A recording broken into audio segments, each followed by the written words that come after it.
Assalamualaikum dan salam sejahtera, bersama kembali dengan Cikgu Iskandar. Dan untuk hari ini kita akan sama-sama menyelesaikan aktiviti 4, sifat bahan berasid. Buku aktiviti sains tahun 3, unit 8, asid dan alkali. Dan seterusnya kita terus ke muka surat 72 untuk melihat aktiviti 4 yang berfokuskan kepada sifat bahan berasid. Okey. Dan di sini kita harus merujuk kepada muka surat, buku teks 109 hingga 110.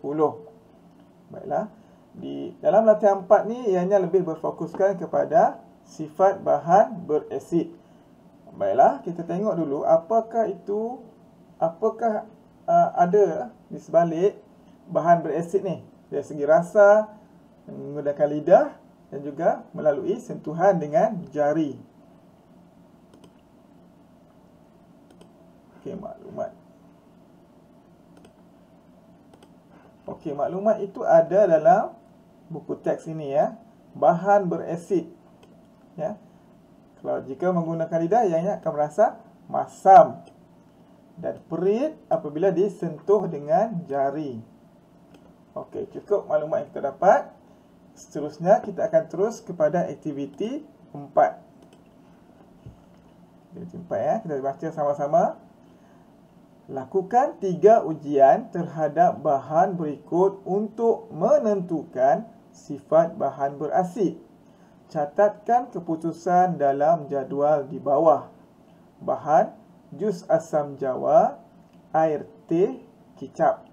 Okey, untuk makluman murid-murid, ketiga-tiga bahan ini sifatnya berasid. Tiga-tiga ni bahan berasid. Cuma kita nak tentukan adakah ianya betul-betul berasid ataupun bukan. Langkah-langkah. Ujian 1. Uji bahan di atas menggunakan kertas litmus merah dan biru. Okey, untuk ujian 1 kita akan menggunakan kertas litmus merah dan biru. Untuk ingatan kembali, kalau asid, kita limus akan bertukar menjadi warna merah. Ingat asid sama dengan merah. Okey. Kertas litmus merah tidak akan berubah warna jika diuji dengan bahan berasid. Dan kertas litmus biru akan bertukar menjadi merah jika diuji dengan bahan berasid. Okey, seterusnya. Untuk ujian 2, rasa sedikit bahan yang diuji dengan lidah. Okey, untuk ujian 2 ni kita menggunakan lidah. Kita rasa bahan tersebut. Okey, kalau kita lihat di sini, kebanyakan bahan berasid berasa masam. Kebanyakan tak semua berasa masam berasid, tapi kebanyakannya. Okey. Jadi itu kita akan tengok nanti. Dan ujian ketiga, sentuh dengan hujung jari bahan yang diuji. Okey, jika lihat pada buku teks, kebiasaannya rasa perih apabila disentuh dengan jari. Okey, kita lihat satu persatu. Dimulakan dengan jus asam jawa. Seperti cikgu katakan tadi, bahan berasid kita limus jadi merah. Okey. Jadi yang merah akan kekal warna merah kerana berasid, dan biru akan menjadi warna merah. Bahagian ini semua akan jadi merah kerana semua bahan ini adalah bahan yang berasid. Okey. Air teh merah akan kekal merah, biru akan menjadi merah. Begitu juga kicap, merah akan kekal merah, biru akan menjadi warna merah. Seterusnya, ujian kedua, kita gunakan lidah untuk merasa. Kalau asam jawa, ia akan merasa masam. Okey, masam. Air teh. Air teh, jika kepekatannya tinggi, mungkin ia akan rasa pahit. Kalau tidak terlalu pekat, mungkin dia akan merasa tawar. Bergantung kepada ujian yang kamu buat. Kicap. Kicap, ada kicap manis, ada kicap masin. Jadi terpulang pada bahan yang kamu uji. Mungkin kamu guna kicap manis, mungkin kamu guna kicap masin. Seterusnya ujian yang ketiga dengan menggunakan jari ya.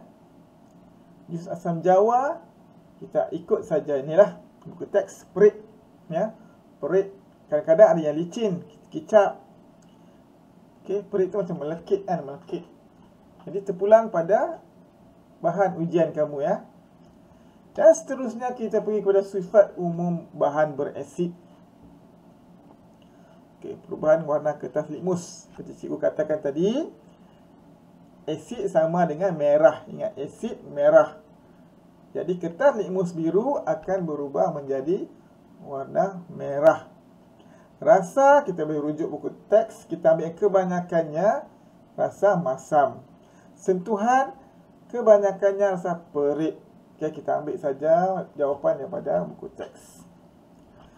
Seterusnya, bolehkah kita menentukan sifat bahan berasid hanya melalui sentuhan dan rasa? Mengapa? Tidak.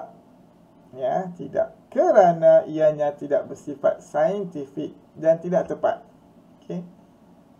Kita kena gunakan kertas limus ataupun skala pH untuk mendapat bacaan yang tepat.